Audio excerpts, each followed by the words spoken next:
අපේ ප්‍රජා වෛද්‍ය විශේෂඥ වෛද්‍ය අනිල් සමරනායක මහතා ලියූ කිංසිපාරේ වැටුණු මල්පිටි නවකතාව දොරට වැඩීමේ සම්භාවනීය අවස්ථාව. ඉතින් අද දවසේ මෙම අවස්ථාවට සැපෙමිනි ඔබ සියලු දෙනා වෙනුවෙන් අපි ආරාධනා කරනවා අපේ ආරාධිත අමුත්තන් කිහිප පොලකට මංගල පහන් සිල දල්වා මේ සුවිශේෂ වූ කාර්යය ආරම්භ කරන්නට. අද අපට ශක්තියක් කෙමින් මේ අවස්ථාවට සැපෙමිනි වරාය හා ගුවන් සේවා අමාත්‍යාංශයේ ලේකම්තුමා රංජිත් සිල්වා මැතිතුමන්ට ගෞරවයෙන් ආරාධනා කරනවා මංගල පහන් සිල දල්වන්නට එකතු වන්නට. සෞඛ්‍ය ආරක්ෂණ සහ පෝෂණ අමාත්‍යාංශයේ අපේ නියෝජ්‍ය අධ්‍යක්ෂ ජෙනරාල්තුමා වෛද්‍ය පී.ජී. මහිපාල මැතිතුමන්ට ඒ වගේම අන්තරායකර ඖෂධ පාලක ජාතික මණ්ඩල අධ්‍යක්ෂතුමා කේ ගමගේ මැතිතුමන්ට ඒ වගේම සෞඛ්‍ය සංවර්ධන අරමුදලේ අධ්‍යක්ෂතුමන් හරෙන් මැතිතුමන්ට හිටපු අධ්‍යක්ෂතුමා ඒ යසපාල මැතිතුමන්ට ඒ වගේම ලෝක සෞඛ්‍ය සංවිධානය වෙනුවෙන් මේ අවස්ථාවට එක්ව සිටින කාන් වෛද්‍ය කාන්ති ආර්යරත්න මැතිණිය අපි ඔබ තුමන්ලාට ඔබතුමියන්ලාට ගෞරවයෙන් ආරාධනා කරනවා. ඒ වගේම සෞඛ්‍ය අධ්‍යාපන කාර්යාංශ අධ්‍යක්ෂතුමන් වෙනුවෙන් වැඩ බලන අධ්‍යක්ෂතුමා වෛද්‍ය ප්‍රජා වෛද්‍ය විශේෂඥ වෛද්‍ය ආයේන්ද්‍ර බාලසූරිය මැතිතුමාට අපි ආරාධනා කරනවා.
මල්ලා සිල් දනාට මංගල පහන් සිල් දල්වා සත්කාරය ආරම්භ කරන්නට පිළිබඳව අප මුලසුන සඳහා ගෞරවයෙන් ආරාධනා කරනවා.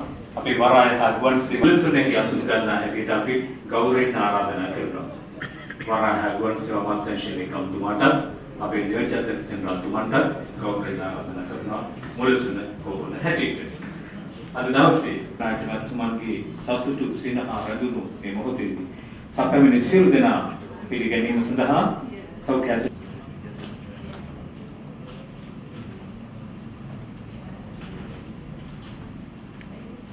සුබදසකාවේ රැස්ලා ඉන්නේ විශේෂඥ වෛද්‍ය ප්‍රජා වෛද්‍ය විශේෂඥ වෛද්‍ය අනිල් සමරනායක මහත්මයාගේ නවකතාව කිංසිපාරේ අන්තරායතර ඖෂධ පාලක ජාතික මණ්ඩලයේ අධ්‍යක්ෂ තන්පත් කේ ගමගේ මහතා පිළිගන්නවා.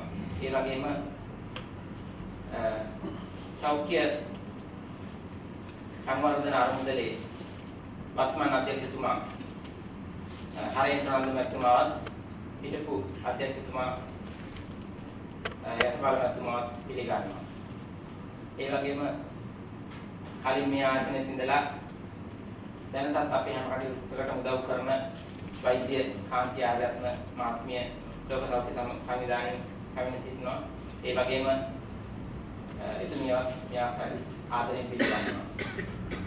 ඒ වගේම අපේ වෛද්‍ය අනිල් සමරනායක මහත්මයාගේ ආරාධනෙන් මේ අවස්ථාවට පැමිණ සිටින විශේෂ අමුත්තන් හැම දෙනාමත් මේ මහත්මයාගේ හිතවතුන් සෑම දෙනාමත් ඒ වගේම සෞඛ්‍ය අධ්‍යයන කාර්යාංශයේ කාර්ය මණ්ඩලයේ එතන පැමිණ සිටින සෑම දෙනාවත් ආදරෙන් පිළිගන්නවා. ඉතින් මේ අවස්ථාවේ අපේ කාර්යාංශයේ අධ්‍යක්ෂතුමා නැති වුණත් එතුමා උදේ ඉඳන් මට දෙසරයක්ම කෝල් කරුවා. වෛද්‍ය අනිල් සමරනායකට කෝල් කරලා සුබ පැතුම් පිළිගන්නවා. ඉතින් ඒ කණේදී මම මේ අතර විශේෂයෙන් කිය යුතු වෙනවා. ඒ වගේම සෞඛ්‍ය අධ්‍යාපන කාර්යාංශ වෙනුවෙන් මේක අපේ විශේෂ අවස්ථාවක්. වර්තමානයේ ඒ වගේම අතීතයේ අපි දන්නවා මේ ආයතනයේ හිටියා නොඑක් හැකියාවක් තියෙන විවිධ ආකාරයේ හැකියාවක් තියෙන කණ්ඩායම් දැනුත් ඉන්නවා අපි දන්නවා. ඉතින් ඒකට හොඳම උදාහරණයක් තමයි මේ වෛද්‍ය අනිල් සමරනායක මහත්මයා. ඉතින් සෞඛ්‍ය අධ්‍යාපනය කිව්වම වෛද්‍ය ප්‍රතිකාර පමණක් නෙමෙයි සංවේදී බවක් අවශ්‍යයි. ඉතින් ඒකට හොඳ ගැළපෙන ස්ථානයක් තමයි මේ සෞඛ්‍ය අධ්‍යාපන කාර්යාංශය. ඉතින් මේ වගේ තැනක මේ හැකියාවන් තියෙන ඕනම කෙනෙකුට හොඳ තැනක් රාජකාරී අමතරව තමුන්ගේ කැමති දේවල් වල කාර්යවල යෙදෙන්න පුළුවන්. ඉතින් ඒක මනාව ඔප්පු කරමින් මේ මහත්මයාගේ මේ කෘතිය පිළිදැක්වීම අවස්ථාවට පැමිණ සිටින සෑම දෙනා සාදරයෙන් පිළිගනිමින් වෛද්‍යවරුන්ට අවසන් කරනවා. වෙනුක කොල්ලෝගේ ප්‍රමුඛ සාපෙළ සුසුන් වෛද්‍ය නීති සතිය මනාව මෙහිවා හිමි කරගත් ජනප්‍රියතාවය සහ කීර්තිය මුළු මුනින්ම බෙද ගැනීමට අසාර්ථක වූ වේරාංචාරිකාව හේතු විය.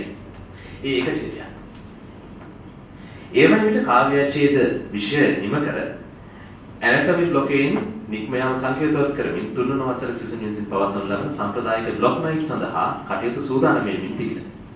මා සාහිත්‍ය විචාරන්නට සාහිත්‍ය විචාරකෙක් නොවේ. නමුත් ඔහුගේ මේ අහුලාගත් මල් පෙතිවල විවිධ හැඩතල මා දකිනවා. අවසාන වශයෙන් මේ වගේ දේවලු. ශිෂ්‍යාවන්ද මේ බකට් කිරීම සතුරු සිතින්ම විදදරා ගැනීම ආයි හොයි ගාමින් සිනාසෙමින් මේ අත දිවූහ. අඩෝ මගේ ගර්ල්ට බකට් කොලොත් බලාගෙනයි. හරිද? මම ඔබට කියන්නේ විවිධ විෂයන්හි විවිධ තැන්වලදී විවිධ තාරුණ්‍යයේ ඒ වගේම වෛද්‍ය ශිල්පී සහ විවිධ තැන්වල විහිදුණු අත්දැකීම් රසක් සමගින් මේ ලියන වෛද්‍ය අනිල් සමරනායක යනු කවුද? ඔබ දන්නවා. නමුත් මතක් කර දෙන්නේ මේ වෙලාවේ විශේෂ යුතුයකම. කුඩා කල සිටම නිර්මාණාත්මක ලියගෙනෙහි නියැලුණු අනිල් සමරනායක විවිධ ක්ෂේත්‍රයන් ගණනාවක් පුරා දක්ෂතා පැතුරු වෙකි. ප්‍රජා වෛද්‍ය විද්‍යාව පිළිබඳ විශේෂඥ වෛද්‍යවරයෙකු වන අතරම ජන සංනිවේදනය පිළිබඳ ශාස්ත්‍රපති උපාධියද ලත් අනිල් සමරනායක මෙතෙක් මුද්‍රණයෙන් එළිදක්වා ඇති කෘති අතර හෙළේ මහානලු ගාමිණී ෆොන්සේකාගේ චරිතාපදානය ප්‍රමුඛ ස්ථානය ගනී. මේ ආකාර වශයෙන් අපේ විචාරකයන් ඔහු ගැන බොහෝ දේවල් කියාවි. නමුත් පොත දෙන්නට කලින් පිළි ගන්වන්නට කලින් මට කිය යුතු දෙයක් තිබෙනවා. ඒ තමයි වේද නලාවට මානුෂිකත්වයේ උහුවන්නේ කෙනෙක් සාහිත්‍යයේ සහ කලාවේ කොයිතරම් ළඟින් සිටිනවාද යන්න පිළිබඳව. එය මනාව හොඳින් හඳුනාගත් විශේෂඥ වෛද්‍ය අනිල් සමරනායක මැතිතුමනි ඔබතුමන් නෙලාගත් මේ අපූර්ව එකිනෙකට වෙනස් සුවඳ දැනෙන මේ ලස්සන මල් පෙති තුනක් පිරිනමන්නට සංකේතවත් කරමින් අපි ආරාධනා කරනවා මේ වෙලාවේ ඉදිරියට එන්න. මුලින්ම හැමදාමත් අපට අතහිත දෙන ශ්‍රී ලංකාවේ සෞඛ්‍ය ආරක්ෂණ හා පෝෂණ අමාත්‍යාංශයේ නියෝජ්‍ය අධ්‍යක්ෂ ජනරාල් මහජන සෞඛ්‍ය සේවා වෛද්‍ය පාලිත මහිපාල මැතිතුමනි සතුටු සිතින් පිළිගන්න මේ පොත මේ මල් පෙත්ත කලක් තිස්සේ අපලක සහෝදරයෙකු වගේම හැසිරෙමින් තවමත් ඒ සහෘදකම පවත්වාගෙන යන රංජිත් සිල්වා මැතිතුමනි ලේකම් වරාය හා ගුවන් සේවා අමාත්‍යාංශයේ ඔබතුමන්ට අපි ආරාධනා කරනවා. කේ ගමගේ මැතිතුනි අධ්‍යක්ෂ ජෙනරාල් අන්තරායකාර ඖෂධ පාලක ජාතික මණ්ඩලය ඔබතුමන්ට ආරාධනා කරනවා සහෘද ඉසව්වේ සීමා මායිම් රැගෙන අපහාසනය පැමිණෙනවා. වෛද්‍ය අනිල් සමරනායක මැතිතුන්ට අවශ්‍ය වී තිබෙන ඔබ හැමතෙම මේ මල් පෙත්ත බැගින් පුදන්න. එය ඔබ සංකේතවත් කරමින් තමයි ඒ තුන් දෙනාට ලබා දුන්නේ. හරවත් රසවත් සාරගර්භ සාහිත්‍ය කතිකාවතකට සූදානම් අපි. ඒ නිසා අර ලිහන්නට ඇති මල් ඔබ බලන්නේ කොහොමද? ඊළඟට වෛද්‍ය සමිත ප්‍රසන්නාරච්චි මැතිතුනි එන්න ඉදිරියට අපි මේ සාහිත්‍ය කතිකාවතේ ඉලෙන්නට ඔබේ අවසරය පතනවා. අනුග්‍රහයෙන්. සුබෝදෑසන මායිකවත් වෛද්‍ය අනිල් සමරනායක මැතිතුන්ගේ මම කියන්නේ හතරවෙනි ග්‍රන්ථය අද දවසේ දකින්නේ මේ කෘතිය පසුබිම් කරගෙන තියෙන්නේ ඔහුගේ සැබෑ විශ්වවිද්‍යාල ජීවිතයේ ඔහු අත්විඳි සතුට කඳුල වේදනාව සියල්ල. අපි දන්න විදිහට අනිල් වෛද්‍යතුමා ගත කරපු විශ්වවිද්‍යාල ජීවිතයේ තරම් සුන්දර කාල සීමාවක් නොවේ. දේශපාලනික මතගැටු සිසු අරගල බිහි වූ යුගයක ඔහු වෛද්‍ය පීඨයේ හිටියේ. ඉතින් ඒ කාලයේම තවත් සමකාලීනයෙකුට මේ ඉදිරියේ ඇත්ත කතාවේ යථාර්ථය ඔබට කියන්නට අපි ආරාධනා කරනවා. ඔහුත් අපේම සහෘදේ සෞඛ්‍ය අධ්‍යාපන කාර්යාංශයේ වෛද්‍ය ශාන්ත හිටියාරච්චි වෛද්‍යතුමාට ගෞරවයෙන් ආරාධනා කරනවා. සමකාලීන ලෙස එකම වෛද්‍ය පීඨයේ ගත කරපු ඉතිහාසය සමග මේ අනිල් වෛද්‍යතුමා කියන කතාව ඇත්තද නැත්ද සහ අතීතයේ නැවත ස්මරණය කරන්නට විශ්වවිද්‍යාල ජීවිතයේ යලි මතක් කරන්නට ගෞරවයෙන් ආරාධනා කරනවා පොතේ විචාරයකුත් සමග වෛද්‍ය ශාන්ත හිටියාරච්චි වෛද්‍යතුමාට යැයි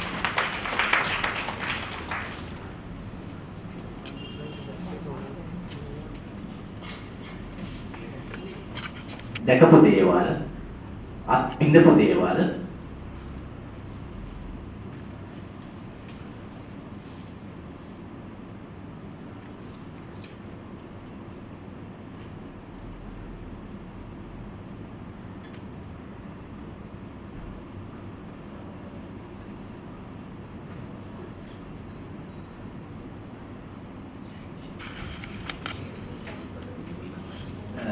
මොකද දැන් වෛද්‍ය අනිල් සමරනායක මහත්මයාගේ කාලේ පටන් ගන්නේ 86 ඉඳන්. අපි 78 ඉඳන් 83 දක්වා හිටියා. හැබැයි මේ කතාවේ මේ නව කතාවේ තියෙන පසුබිම හැදෙන්නට මූලික වුණේ අප සරසවිය තුල මේකින් සිපාරේ හිටපු කාලේ. මේවට අපි ගායක වුණා. දැන් අපි අපස්සට හැරිලා බලනවා. දැන් හැබැයි ඒ කාලේ අපි කළ දේ වැරදිද නිවැරදි කියන එක ගැන මම කියන්නේ නැහැ. මොකද ඒ කාලේ හැටියට ඒවා නිවැරදි දේ හැටියට අපි දකිනවා තාම. හැබැයි සමහර දේවල් තුල විය යුතු දේ ගැන අපි අවුරුදු 30කට විතර පස්සේ දැන් නැවත නැවතත් අපි කතා කරනවා. ඒක වෙනම කතාවක්. හැබැයි මේ වෛද්‍ය අනිල් සමරනායක මහත්තයා කතා කරන මේ ඔබට කතා කරන්නට හිතන්නට ඉඩක් දෙන කතාවේ සිදුවීම් සත්‍ය වශයෙන්ම ඇත්ත දේ හැටියට මම දකිනවා. මොකද ඒ කාල සීමාව තුළ ඇති වුණු දේ මේ චරිත හරහා අපි දැක්ක දේ ඒ ආකාරයෙන්ම සටහන් වෙලා තිබෙනවා. දැන් මේකේ විශේෂයෙන්ම දැන් අපි දන්නවා සරසවිය කියන්නේ මේ මතකයෙන් අපට බොහෝ සුන්දර දේ වගේම අසුන්දර දේ වලට මුහුණ දෙන්නට සිදුවීම ස්වාභාවික දෙයක්.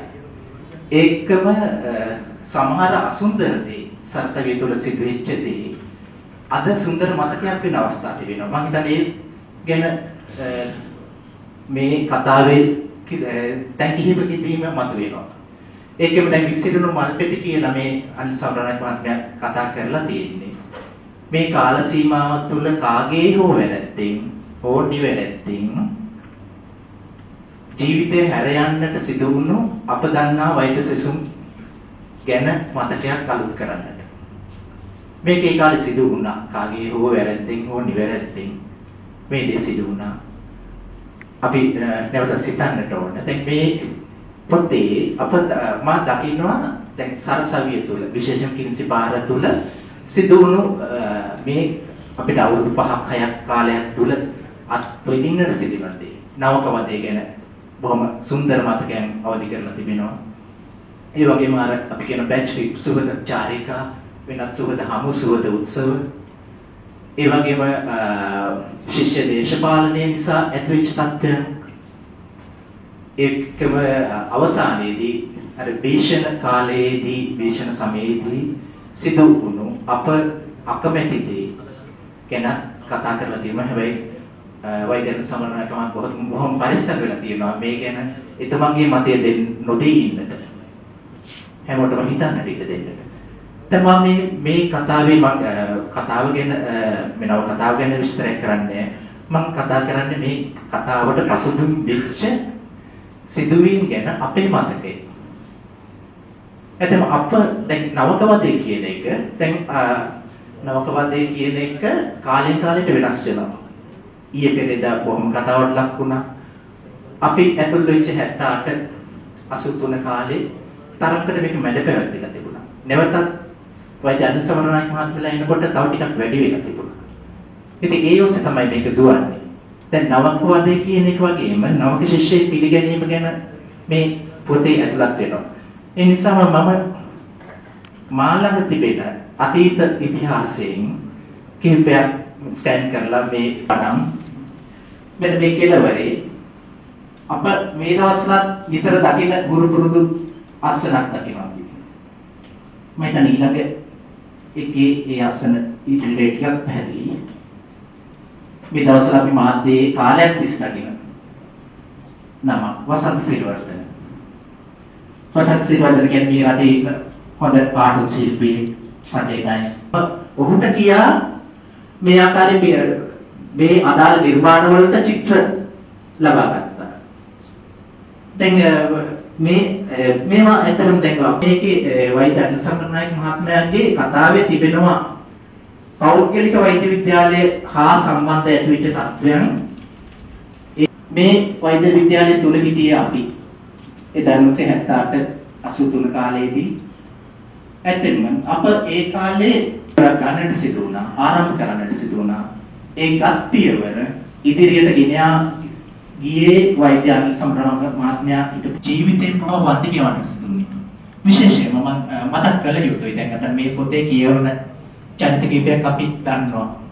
මට පස්සේ හිටපු ශිෂ්‍යයෙක් වුණා. මා හොඳින් මේ අය දන්නවා. කොල්ලුරේ, වෙනුර, කුලතුංග වැනි ශිෂ්‍යයෙක්. වුණ අද අපේ අපාතර නැහැ. කාගේ හෝ වැරද්දට වුන් ජීවිතය දුන්නා. නුව නිදහස්ව වැඩ කළා වෙන්නට පුළුවන්. හැබැයි අද මේ වෙනකොට වුන් ජීවිතයෙන් සමුගෙන තිබෙනවා. ඒක දැන් මේ සටහන් වෙන්නේ මේ ඔබට හඳුනන්නට අපහසු වෙන්නේ මොකද මේක 88 කියන්නේ මගේ ජීවිතෙන් දැන් සෑහෙන කාලයක් ගිහිල්ලා මේ ලේ ගැනීම කරන වෛද්‍යවරයා මම මේක මට මගේ ජීවිතේට බොහොම සමීප ඡායාරූපයක්. මොකද අපි තවමත් මිනිස්සුත් එක්ක ඉන්නවා ශිෂ්‍යයෙක් එක්ක ඉන්නවා තවමත් අපි නිර්මාණයක් කියවනකොට රස විඳිනකොට දැනෙන සංවේදීකම සැබවින්ම අපට වඩා දැනෙන්නේ ජීවිතේ පතුලට කිදා බැස එය මනමින් විග්‍රහ කොට මනමින් ලියන ලේඛකයෙකුගේ නිර්මාණයක් කියවන විට පමණයි. පොත් 1000ක් තිබුණත් පොත් දෙකකට විතරක් අපේ මතකයේ සීමා වෙන්නේ මේ සුන්දර හැකියාව තිබෙන්නේ නිර්මාණකරුවන් කියන 14 පමණක් වීමයි. දැන් පොතක් ලියන එක මට නම් හිතා ගන්නවත් බැරි දෙයක්. සමහර වෙලාවට ලියුමක් ලියන්න ගියාම අපිට හරි අමාරුයි ලියුම ඉවර කරගන්න. පොතක් ලියන්න විශේෂ හැකියාවක් තියෙන්න ඕනේ. මහා පුරුෂයෙක් වෙන්න නම් ගහක් හිටවන්න ඕනේ, පොතක් ලියන්න ඕනේ, පුතෙක් හදන්න ඕනේ. කෙසේ වෙතත් මේ ජීවි කියමන කෙසේ වෙතත් මේ සංවේදී නිර්මාණකාරය පිළිබඳ මනමින් විග්‍රහ කරන්නට සෞඛ්‍ය අධ්‍යාපන කාර්යාංශයේ අපේ හෘදයාංගම වෛද්‍යවරයෙක් දැන් ඔබ මතන්නට සූදානම්. සෞඛ්‍ය අධ්‍යාපන කාර්යාංශයේ සංනිවේදන විශේෂඥ වෛද්‍ය කපිල ක්‍රිෂාන්ත සූර්යාංශි වෛද්‍යතුමා මේ ග්‍රන්ථය පිළිබඳ ගෙනෙන විචාරයේදී විශේෂයෙන්ම මම ස්තුතිවන්ත වෙනවා මේ අවස්ථාව සඳහා මට ආරාධනය කිරීම පිළිබඳව මට මෙන්න ඒ වගේම අද මේ ස්ථානයේදී දකින්නවා ඉතාමත් සුවිශේෂ මුහුණු කීපයක් අපි හමු හිතවතුන් අපිට අවවාද අනුශාසනා කළ සාහිත්‍ය හා සම්බන්ධ වුණු විශේෂ වූ පුද්ගලයන් විශේෂයෙන්ම දකින්නවා ජසපාල නානායකර චූරින්තුවත් හරි මම හිතනවා ඔහු තුළ තියෙන සාහිත්‍ය හැකියාව මා මෙතනට කැඳවුවට වඩා ඔහු කැඳවුවා නම් හොඳයි කියලා මට හිතෙනවා. මොකද හේතුව ඒ තරම්ම සාහිත්‍යය ඔහු කතා කරන හැම වචනයක් තුළම සාහිත්‍යය අරන් වෙන නිසා ඒ වගේම අපි එතනින් සමුගත් රංජිත් සිල්වා මැතිතුමන් අද වලාහය නායක අමාත්‍යාංශයේ ලේකම් වරයා. උසියල්ලම මේ මෙතන බැලුවොත් ගොඩක් මේ කලාව ඇලුම් කරන කලාවට බොහෝ හැඟීම් උන් තුළ තිබෙන අය විශේෂයෙන්ම අපේ මහිපාල මහත්මයා අපේ නියෝජ්‍ය අධ්‍යක්ෂ ජනරාල්තුමා මේ මෑත දවසකත් අපි සමග රාත්‍රියේ ගත කළ පැදුරු සාදයක් සමගම ඉතින් ඒ නිසා මේ දකින මුහුණු සියල්ලම සමිත කියන විශේෂඥ වෛද්‍යවරේ විශාරදවරයෙක් සංගීතය හා සම්බන්ධ. ඉතින් මේ අපේ තුස්ත මල්ලසේකරයන් ඉන්නවා. එතකොට මේ ඔක්කොම කට්ටිය බලනකොට මම නම් නොකලත් මොහොත තුළ තිබෙනවා යම්කිසි කලාවට එහෙම නැත්නම් මේ ශ්‍රේෂ්ඨයට යම්කිසි අල්මක් සහදායකත්වයක්. ඉතින් මේක හොඳ ප්‍රවණතාවයක්. විශේෂයෙන්ම මේ අවස්ථාවේදී වෛද්‍යවරයෙක් හැටියටත් යම්කිසි කලා නිර්මාණ කරන්නේ නිලසින් නායක හැටියටත් මා මේ ඉතාමත්ම අගය කරනවා. මේ වෛද්‍යවරුන් මේ කලා ශ්‍රේෂ්ඨය තුළ විවිධ ඉසව් මානයන් ඔස්සේ ගමන් කිරීම සහ නිර්මාණකරණයේ යෙදෙමින් පාඨක ප්‍රේක්ෂක ශ්‍රාවක ජනතාව තුළ යම්කිසි සංවේදී බවක් ඇති කරන්නට ගන්නා උත්සාහය වෙනුවෙන්. ඉතින් අද දවසේ මගේ කාර්යභාරය වන්නේ මේ කෘතිය හා සම්බන්ධව මේ කෘතිය නවකතාව කියන රාමුව තුළ ස්ථානගත කිරීම. නැත්නම් මේ නවකතාව කියන රාමුව හැදෙන ඒ වින්‍යාසය තුළ මේ තිබේද කියන එක ගැන කතා කරනවා. ඉතින් අපි මේ නවකතාව ගැන කතා කරනකොට නවකතාව කියන්නේ මොකක්ද කියන එක පිළිබඳ විවිධ මතවාදයන් තියෙනවා. අපි දකිනවා අපි මේ මතවාදයට ලක්වන විවිධ ඉසව් තියෙනවා. දැන් මේ ඉසව් වලින් එකක් තමයි සිනමාව සහ ටෙලි නාට්‍ය කියන එක. දැන් මේ දෙක එකක්ද? මේ හඳුනා ගන්න නැතුව අපිට ඒ ටෙලි නාට්‍යයක් කරන්න බෑ. එහෙම නැත්නම් සිනමාවට වෙන්න බෑ. මේ දෙකේ වෙනස හඳුනා ගන්න නැතුව. මොකද මේක නවකතාවක් ලියනවා නම් නවකතාවක් ලියන්න ඉස්සෙල්ලා සැලැස්මක් තියෙන්න ඕනේ. අපි ගයක් හදන්න ඉස්සෙල්ලා ගේක සැලැස්මක් තියෙනවා. ඉතින් මේ සැලැස්ම ගැනයි මම පොඩ්ඩක් කතා කරන්න යන්නේ. මේ සැලැස්ම තුල මේ කිංසිපාරේ ඉසුරුණු මල්පෙති කියන මේ නවකතාව තියෙනවද කියන්නේ. දැන් මගේ සහෝදරයා වෛද්‍ය ශාන්ති හෙට්ටිආරච්චි මහත්මයා මේ කතාවේ සත්‍ය අසත්‍යභාවය ඒ තිබෙන තැන එහි තිබෙන ඔවුන්ගේ මතක සටහන් ඔබ වෙත දැක්වෙනවා. මේ මතක සටහන් ගොනු කරේ කොහොමද කියන එක මේ කතාව තුළ මගේ කාර්යභාරය වන්නේ. අපි දකිනවා සිනමාව සහ වේදිකාව. එහෙම නැත්නම් වේදිකා නාට්‍ය සහ කෙටි නාට්‍ය. එහෙම නැත්නම් අපි ගීතය සහ කවිය. ඒ වගේම සදැස නිසදැස. ඒ වගේම නවකතාව සහ කෙටි කතාව. ඒ වගේම අපි දන්නවා තිර රචනය සහ නවකතාව. මේ අතර පවතින විවිධ ආකාරයේ මතවාදය. නවකතාව කෙටි කතාවක්. මේ දෙක එක වගේ එකක්. මේ දෙකේ වෙනසක් තියෙනවා. මෙන්න මේ වෙනස හඳුනාගත් නවකතාවත් කෙටි කතාවත් මැද තවත් කතාවක් තියෙනවා. අපි ඒකට කියනවා කෙටි නවකතාව කියලා. ඒකට අපි කියනවා novelette කියලා. novelette and short story කියලා එක තුනක්.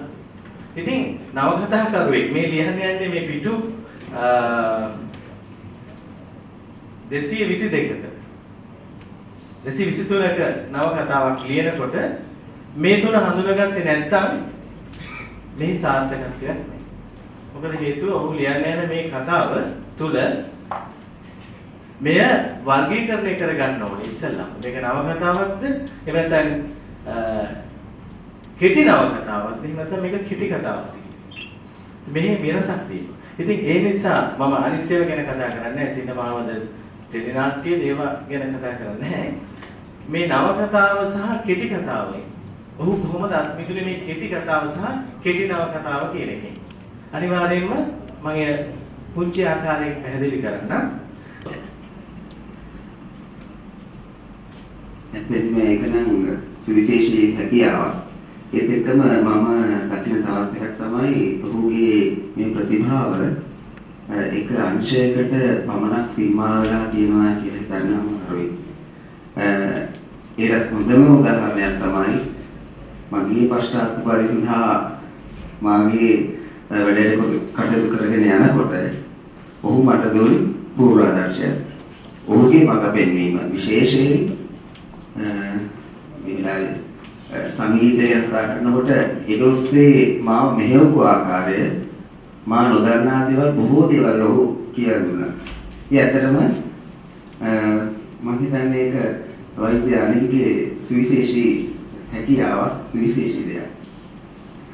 ඔහු හැසිරුණ ආකාරයේ පහුගිය කාලේ අපේ මේ කලා ක්ෂේත්‍රයේ සහ අපේ සෞඛ්‍ය ක්ෂේත්‍රයේ අනිල් ගැන කලා ශ්‍රේෂ්ඨය ගැන මට කියනවා කියන්නේ ගාමිණී ප්‍රොෆෙසර් මැතිතුමාගේ පොත ඒ ගැන ලියපු චරිතාපදානේ මම දැකපු දේවල් මම හිතන්නේ 70 දශකයේ චිත්‍රපටි නරඹපු අපේ යෝන් කාලේ චිත්‍රපටි නරඹපු අපිට මතක තිබුණු ගාමිණී පොන්සේකා ගැන තිබුණු ඉතාම සුන්දර මතකයන් අවදි කරන්න පුළුවන් වුණා මම හිතන්නේ අනිල්ගේ පොතෙන්. ඒ ඇරෙන්න මම ගොඩක් දන්නේ නැහැ අනිල්ගේ කලා ජීවිතේ දේවල්. හැබැයි අනිල් එක්ක මම මෙහි වැඩ කරනකොට මම හිතන්නේ මම දැක්කු සුන්දරම මිනිහෙක් අනිල් කියන්නේ, සුන්දරම මිනිහෙක් අනිල් කියන්නේ. ඊටාම දෙංගතු විදිහට ඊටාම හොඳ කාර්යාලීය සගයෙක් විදිහට මම ඔබව දැක්කා නේද? ඒ වගේම මම හිතන්නේ මේ රටේ කොතනක හිටියත් කාලයක් ඊපස්සේ අනිල් වෙන තැනක වැඩ කරා. මේ රටේ කොතනක හිටියත් වෙන රටකට ගියත් අනිල්ගේ ඒ තිබුණු සුහද බව කිසිම වෙනසක් වුණේ නැහැ. මම එහෙම කියන්නේ සමහරුන්ගේ ඒ සුහද බව කාලයක් යනකොට වෙනස් වෙනවා. නමුත් අනිල්ගේ මම දැකපු දෙයක් තමයි අනිල් කොතනද හිටියේ මම කොතනද හිටියේ කියලා නෑ. අපි හැමදාමත් ඒ වගේම සුහද මිතුරෝ. ඉතින් මම හිතන්නේ මේ අවස්ථාවේ අනිල්ට ඊටාම හෘදයාංගම සුබ ප්‍රාර්ථනා කරන්න මම කැමතියි. ඔවුන් සුදේවගේ සාහිත්‍ය එළි වාසය කිරීම ඔබ කොහොමද දකින්නේ? ඥානකාරී කැමති මේ වගේ අපි අමාරුයි දාන්න හැමදාම අපිට ඒක කිරුවා. හොඳයි කොහොමද වෛද්‍ය අනිල් සමරනාය මහත්මයා අධ්‍යාපනකාරයන් පස්සේ ඒ මුල දවස්වලදී තමයි අපි දැක්කා එතුමා තුළ අර බාහිර පිටමට වඩා වැඩි සෞඛ්‍ය බුද්ධලේ හදවතකට ඉන්නවා. විශේෂයෙන්ම ඔහුගේ පළවෙනි කෘතියේ අර විදුණු හදවත් කියන නැත්නම් heart attack කියන කෘතිය තුළ මේ සෞඛ්‍යමය පරිවිඩයක් කොයි විදිහටද සාහිත්‍යමය කෘතියක් ලෙස ජනතාවට පත් කරන්නේ, ජනතාවට වඩා සතුටින් ජීවන පුරාම විදිහට එවැනි පොතක් නිහි කරන්නේ කොහොමද කියන එක උදව්වා. ඒ එතුමා තුළ තිබෙන මේ නවකතාවේ ගුණ ගැන මම හිතන්නේ ඒක අපිට ඉතාමත්ම සාරගර්භ විදිහට විග්‍රහ කරුවා. කොයි විදිහටද භාෂාව වෙනස් කරේ කියන එක. දැන් වල දැන් කෙනෙකුට දර කරන්න පුළුවන්, විචාරයකට දර කරන්න පුළුවන් මේක මේ යම්කිසි සිද්ධි මාලාවක් ගොනු කරලා තියෙන ඉතිහාසමය අතන මෑත ඓතිහාසිකමය නවකතාවක්. නෑ ඒක එහෙම වෙන්න නොදී අර දැනින් දැන ඇති කරපු සාහිත්‍යමය වෙනස්කම් නැත්නම් ගුණාංගතුනි ඔව් ඉතා හොඳ කෘතියක් ඉදරව කරා. ඉතින් මේ කෘතිය තුලින් තමයි අපිට අනිත් මාත්‍ය අඳුනා ගන්න පුළුවන් වෙන්නේ. වෛද්‍යවරයෙක් වගේම හොඳ සාහිත්‍යදරයෙක් හැටියට. මම ඊට පස්සේ සුවපත් වෙනවා. තවත් මෙවැනිම කෘති අපට ඔහුගේ දකින්න ලැබෙයි. ඔබ කොහොමද දකින්නේ මෙතුමාගේ මේ නිර්මාණ කාර්යය සහ ඔහු සෞඛ්‍ය ක්ෂේත්‍රය තුළ මේ වගේ කලාකාමීත්වයන් සහිතව යන ගමන ගැන? ඔව් අනිල් අමුතු කෙනෙක් විදිහට මම දැක්කා පළවෙනි දවසේම මාව හම්බෙන්න ආපුවම අර සඳහන් වුණ විදිහට අනිල් කියන්නේ ඉතාමත්ම සුන්දර මිනිහෙක්. ඒ වගේම අපි දන්නවා විවිධ අවස්ථාවන් වල ඉතිහාසයේ වෛද්‍යවරු කලා ජීවිතයට සම්බන්ධ වෙලා පොත් එළිදක් අවස්ථා මම හිතන්නේ වෛද්‍ය ස්පිටල් මැතිතුමා දැන් අවුරුදු 200කට විතර ඉස්සෙල්ලා මම හිතන්නේ තුමා තමයි මේකට ආරම්භයක් දුන්නේ. ඊට පස්සේ විවිධ අවස්ථාවන් වල මෙවැනි කලාකාමී කටයුතු වලට සහභාගී වෙච්ච වෛද්‍යවරු ඉන්නවා. හැබැයි 11යි. එවැනි 14ක් වූ ප්‍රතිභා ගුණයෙන් කැපි පුද්ගලයෙක් තමයි අනිල්. අපිට නම් අත්දැකීම් තියෙන්නේ ගලහපාරේ තිබුණු මල්පෙති සහ වැටුණු මල්පෙති පිළිබඳව. මේ කින්සි පාරේ වැටුණු මල්පෙති පිළිබඳව මෙය මා හිතනවා අපට නාමු අත්දැකීමක් වෙයි කියලා. අනිල් ඔබ ඉතා සුන්දර මිනිසෙක්. ඒ වගේම සමාජය වෙනුවෙන් මම වෛද්‍යවරයෙක්ගේ චරිතයට අමතරව කලාකාරයෙක් විදිහට විශාල සේවාවක් කරන්න පුළුවන් ඒ දක්ෂතාවයන්ගෙන් පරිපූර්ණ කෙනෙක්. මම හිතන්නේ අපේ ගුරු දේවයාණන් මහාචාර්ය ආලෝක පොන්සේකා මහත්මයා කියනවා අද කියයි ඔබ විශිෂ්ටයෙක් උත්කෘෂ්ඨ ආකාරයට ඒ කටයුත්ත කරා අනිල් ඔබ අති විශිෂ්ටයි කියලා. ඉතින් මටත් කියන්න තියෙන ඉතරයි අපගේ සුභාශිංසන ඔබගේ කෘතිය දොරට වැටෙන මේ අවස්ථාවේ. සුසියස්නේ මාතන්නේ සෞඛ්‍ය අධ්‍යයන කාර්යාංශයේ පත්වලා පස්සේ අපේ වෛද්‍යවරුන් සම්මානිත මැතිතුමා ගැන වැඩියෙන් දැනගන්න පුළුවන්. ඇත්තටම කියනවා මේ 1980 කියන දශකයේ ශ්‍රී ලංකාවේ ඉතිහාසයේ නොමැකෙන දශකයක් වෙනවා. ඒ මොකද ඒ කාලය තුල ජනවාර්ගික ප්‍රශ්න, ඒ වගේම ශාරීරික විශාල වශයෙන් ඇති වෙච්ච කාලයක්. ඉතින් මා ඇත්තටම අනිත් සම්මානිත මැතිතුමාට ස්තුතිවන්ත වෙනවා. එවැනි කාලයක් තුල වෛද්‍ය පීඨය මෙවැනි සිදුවීම් මාලාවක් ගොනු කරගෙන කිසියම් ඒ සංවේදී පරිසරය තුළ අපේ සිත සතන් වලට නැවත මෙවැනි සිදුවීම් ඇතුළත් කිරීමට දරපු මේ මහා උත්සාහයෙන් මම අනිත් සම්මානිත මාසුපතම මෙන්න මේ නවකවාදීන් ගත්ත කොටස් එකතු කරලා තියෙනවා. මේවා අපේ ජීවිතේම අත්දැකීම් කියලා මට හිතෙනවා. ඒ වගේම භාෂාවහර ඒත් එක්කම වෙනස් වෙනවා. ඔහු ඊළඟට සුමට සෞම්‍ය භාෂාවහරකින් මෙන්න මෙහෙම කියනවා. සිනිඳු සුදුමුදු වැලි තලල්ල අතරේ හිමිහිට බසිනා නදියක් බඳු මහතාඩවලයාගේ සුමට සුලලිත වදන්දාරව සිහිල් සුළඟක් සේහමයි. ඉතින් මෙන්න මේ බස්වහරත් එක්ක ඔහු අපේ නවකවාදයේ තිබිච්ච ජ්‍යෙෂ්ඨ උත්තමයා ඒ වගේම බඩුව මෙන්න මේ වගේ විවිධ වචන භාවිතා කරමින් හරි ලස්සන භාෂා ශෛලියකින් අපිට අපේ ජීවිතයේ සුන්දරතම මතකයන් අවදි කර දෙනවා. ස්තුතියි අනිල්. අපි හැමදෙනාම වෙනුවෙන් ඔබ අපේ ජීවිත මුළු ලංකාවටම මේ විදිහට ලස්සනට පද ගැලපුවාට